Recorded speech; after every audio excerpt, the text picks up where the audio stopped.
Imagine discovering that one of music's greatest geniuses was at stake not only for his art, but for a silent war against one of the industry's most powerful empires. The name of Prince and that of Diddy appear in the same story, intertwined by multi-million-dollar deals and secrets that few dared to reveal. On one side, Prince fighting for decades to defend his copyrights and expose predatory practices. On the other, Diddy, owner of legendary parties with a millionaire contract at Warner Brothers, the same record label that Prince accused of squeezing artists until leaving them with nothing. And in the middle of that network arise rumors of favors, parties in luxurious mansions, and suspicious silences. It all began when Prince realized back in the 80s that his music generated astronomical profits for record labels, but returned to him as crumbs. As composer, producer, and singer, he registered every note, every arrangement, every rhythm, and the money disappeared into those companies' coffers. Then when Diddy signed with Warner Brothers, the enormous record label that Prince already accused of exploiting talent, suspicion began to arise that both were somehow connected in a perverse system. Artists who generate millions but receive almost nothing except retaliation if they dare to question. Prince denounced it without filters. Diddy, for his part, followed the same model to the letter, amassing fortunes with hits that played at parties and on radios, while many names appearing in the credits barely saw a cent. At the epicenter of this story, Prince began to speak openly about abusive contracts. He told how from his third album he had stopped accepting astronomical advances, built his own studio, financed recordings with his money, and thus understood he was the legitimate owner of each song. "I created everything. I paid for everything, so it should be mine," he explained in interviews and concerts. But Warner didn't care. They raised the contract like an insurmountable wall, reminding him he had signed every clause without fine print. Prince insisted on renegotiating, seeking justice, but knew that confronting the record label meant risking his own career. And as he himself said, if those rules changed, they would cease to exist as they are today. Over the years, Prince defended artists' rights tooth and nail. Anyone who doubted his commitment could remember the day he appeared on stage with the word "slave" written on his cheek. It wasn't just a visual protest, it was a cry for whoever wanted to hear that he was cornered, that his name and his work were tied to a contract that practically treated him as property of the record label. To emphasize his rebellion, he changed his own name to an indecipherable symbol, the iconic love symbol, and became known as the artist formerly known as Prince. It was a way to show that if he couldn't use his name, he wouldn't be the same cog in a system that undervalued him. But returning to Diddy, it's worth remembering that Prince came to lend his mansion for parties that became legendary in Hollywood's most exclusive circles. They say Diddy's first event brought together people like Tyrese singing live, and names like Demi Moore and Ashton Kutcher having fun on improvised swings. Although the host lent the place, he himself never set foot in the hall. There are those who assure that Prince kept his distance precisely because he distrusted the true intentions behind those celebrations full of celebrities and aspiring young stars. Luxurious parties full of ostentation, nights where secret invitations and minimal dress codes were the norm, and security unlike any other party. Diddy didn't allow guests to arrive with their own bodyguards. The atmosphere was watched, controlled by a team carefully chosen by him. All very mysterious, as if every movement were monitored without revealing who was really behind the curtains. Another chapter of this plot involves Prince's inheritance that entered legal dispute with Jay-Z. In the full digital era, Jay-Z was accused of distributing the rock icon's catalog without authorization, using platforms like Tidal to attract subscribers with songs that weren't his to commercialize. It's worth remembering that before all the lawsuits, Jay-Z and Diddy had a close relationship, business partnerships, and joint appearances. When Prince realized his legacy was being exploited that way, he didn't hesitate to use legal force. But of course, messing with titans like Jay-Z and Warner is like capturing a hurricane. Whoever exposes runs the risk of being devoured. Let's talk a bit more about Prince's career to understand the root of all this. In 1977, at only 18 years old, he signed with Warner Music. His first albums between 1978 and 1981 didn't explode on the charts, but the label invested in him long-term, seeing potential in someone capable of defining pop's future. In 1982, a year after the release of Dirty Mind, Prince released songs that climbed to the top 10 in the United States. He knew how to use music videos like no one before. His precise choreographies, daring clothes, and mixes of funk, rock, soul, and pop created a visual mythology that led crowds to imitate his style. When Purple Rain exploded in 1984, he became the planet's biggest pop icon. That thin mustache, tight pants, the feminine masculine style, everything became reference for generations. With Purple Rain's success came the opportunity for Prince to create his own record label, Paisley Park Records. Although it was partially financed by Warner and its distribution was handled by the same company, Prince soon realized he was still earning less than he deserved. As long as they were hostages of the traditional business model, he would never have total autonomy. That's why he began investigating ways to break the chains. In interviews he gave to Paper Magazine in 1999, he didn't hold back. "I want to buy my masters back from Warner. They said no, so I'm going to re-record all the songs. We'll have two almost identical catalogs, but mine will be better." The public chooses to put money in the record label's pockets or buy direct from NPG. At that moment, it became clear that Prince was willing to reconstruct every song, every chord, to demonstrate that true power and money should return to creators' hands, not to cold office executives. That fight wasn't just his. Several lesser artists began to see Prince as a symbol of resistance. He spoke at award shows, concerts, and TV programs about how record labels treated singers and musicians like disposable pieces without offering necessary transparency about profits, royalties, or intellectual property. "If you sign this contract, you'll always receive crumbs," he said, pointing out that only a minority would come out winners. The rest, millions of creators, would continue as slaves to a system that didn't recognize their value. In 2007, with internet dominating musical consumption, Prince took a more audacious step. He sued YouTube, eBay, and Pirate Bay for unauthorized reproductions, auctions, and downloads of his work. He wanted that in that digital environment, no one would use his work as they pleased. It was a message to the entire industry: here, there are no facilities. Despite having agreed later on some terms with Warner and recovered possession of his name, the shadow of the major record labels remained always present until in April 2016, Prince was found unconscious in his main studio, Paisley Park in Minnesota. First conclusions pointed to a possible accident, an accidental fentanyl overdose resulting from fake pills sold as Vicodin. But for those who knew his obsession with keeping body and mind clean, the idea that he fell victim to synthetic drugs seemed improbable. Even more disturbing was that they found Prince in a studio elevator, the same one he referred to as the elevator to hell in one of his most famous songs, "Let's Go Crazy." Don't let that elevator bring down our story. That macabre coincidence became raw material for fan theories claiming that by confronting millionaire interests, Prince ended up paying the highest price.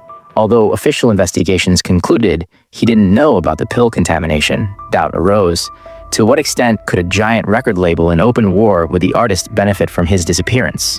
For many, the fact that Prince never submitted to market standards, publicly exhibited big companies, and sought to recover creators' autonomy became a real threat to an industry accustomed to profiting without limits. Thus, the mystery only intensified, and Prince's battle for artistic freedom began to resonate even louder in the silence of his empty studio. Today, Prince's heritage remains very much alive. There are millions of songs that inspire musicians even in remote corners of the world.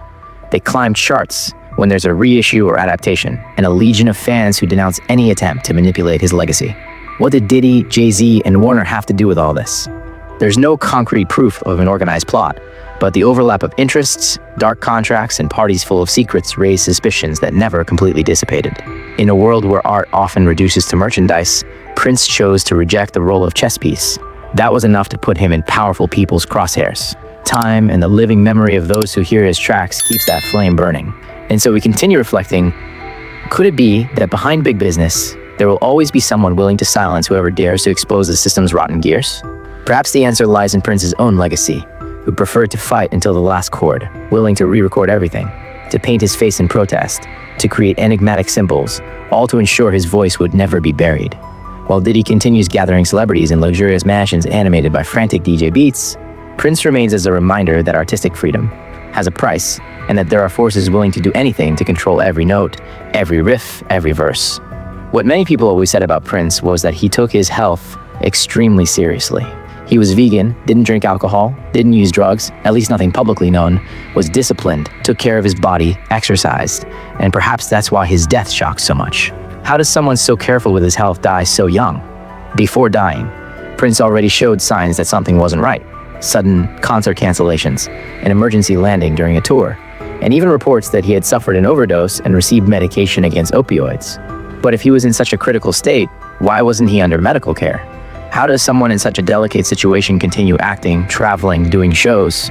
Anyone who has organized tours knows it's almost impossible for that to happen without guarantees that the artist is fit to perform. Something was clearly wrong and hidden. Prince also seemed to know his end was near. Shortly before dying, he posted a photo with a message that was soon deleted, just when you thought you were safe. During his last appearance at a party days before dying, he made a statement that shook those who were there. Wait a few days before wasting your prayers. He knew it, and that for many wasn't coincidence. Celebrities like Kanye West came to say publicly that Prince was silenced for fighting against the system. Kanye, in fact, has always compared himself to the artist for that stance. He himself said Prince gave him the song Yeezus because he saw in him the same fight against abusive contracts and exploitative corporations. Prince had slave written on his face. He was trying to free himself. I'm doing the same. That was a phrase Kanye dropped in an interview where he didn't hold back criticism of the music industry's business model. Lareed, one of the medium's most influential names, came to affirm that Kanye is the modern Prince, not for playing guitar or piano, but for his defiant stance within hip-hop. But where does Diddy fit into all this? Well, maybe you don't know, but Diddy and Warner Music Group signed a collaboration agreement that gave the record label 50% participation in Bad Boy Records label. That included physical and digital distribution of the label's catalog, which featured artists like Faith Evans, Mario Winans, the Notorious Big, and Diddy himself, a lucrative empire. At that time, Diddy said the agreement was the perfect financial structure to keep Bad Boy relevant for many years, but that was precisely the kind of structure Prince spent his life fighting against. And there begins the connection. Diddy supposedly did with his artists the same thing Warner did with Prince, earned millions, while musicians, dancers, and producers barely saw returns. And it's not conspiracy theory. Former Bad Boy members have already given interviews telling how they were exploited, even financially. One performer confessed, "We danced in heels for years and didn't see a cent of the millions he earned." And on top of that, we don't even have the joy of a rerun program like those from Jersey Shore that now earn fortunes. Another dark point emerges in this story. Prince would have lent his house for Diddy to organize parties, but never showed up at them. Why? According to testimonies, he distrusted the freak-offs that Diddy set up. Ultra-exclusive gatherings where personal escorts weren't allowed and celebrities circulated through strange environments with quite dangerous power imbalances. Hassan Johnson, for example, said that the first Diddy party he attended was right at Prince's house, and what he witnessed there made him feel uncomfortable. Tyrese singing while Demi Moore and Ashton Kutcher played on swings, all very performative but at the same time dark. The strangest thing, no one could bring their own bodyguard. Perhaps after that experience, Prince perfectly understood who he was dealing with and decided to distance himself completely. And as if all this weren't enough, there's still Jay-Z. Yes, the same one. Prince, in his fight against Warner, believed Jay-Z could be an ally. He trusted him. He signed an agreement with Tidal, the streaming service linked to Roc Nation, Jay-Z's company. But in 2016, Prince's estate sued Tidal for illegally putting online 15 of the artist's albums. The original contract only allowed 90 days of exclusivity for one new album, Hit and Run, so not even Jay-Z respected Prince. And then the inevitable question arises, could it be that Prince paid with his life for confronting all that? It's difficult to affirm with certainty, but the pattern is evident. Artists who confront the system, whether for money, contracts, or power, almost never come out unscathed. Prince tried to warn us, confronted labels, giant business executives. He reclaimed his art, his identity, his freedom, and died just as he always feared, alone, in strange circumstances. And in the elevator, he himself said represented hell. The confusion about Prince's musical legacy became even more intense after his death, especially due to a controversial contract with streaming platform Tidal associated with Jay-Z. Jay-Z claimed to have both written and verbal permission to distribute several Prince albums. They said he himself had chosen Tidal as the first service to launch his catalog, but Prince's estate, represented by NPG Records, told a very different story. According to NPG, that supposed contract with Tidal was false, a document fabricated with retroactive date to appear valid. They admitted Prince signed an agreement to launch one new album, Hit and Run, with exclusivity on that platform, but no clause existed that allowed using other works by the artist. Furthermore, according to them, Prince never received stock participation in Tidal, something Jay-Z implied in several interviews. Most seriously, despite multiple formal requests, Roc Nation never presented real proof that said verbal agreement existed, nor any other type of authorization. And that's where the debate becomes murkier. For many, this dispute was final proof that Jay-Z and Diddy aren't as distant as they appear. Two men who forged empires with language of power, contracts, and manipulation. Two faces of the same structure that against which Prince fought all his life. He called that structure the machine, a system that crushes artists, devours their rights, and discards them when they're no longer useful. And like many before and several after, Prince was silenced. He tried to warn. He tried to alert musicians, fans, the public. He said there was something much bigger at stake, something hidden behind the spotlights, something that went beyond fame or music. And now the big question remains, was that fight what cost him his life? Think about it. Do you believe what Prince tried to reveal about the industry was the real reason for his premature death?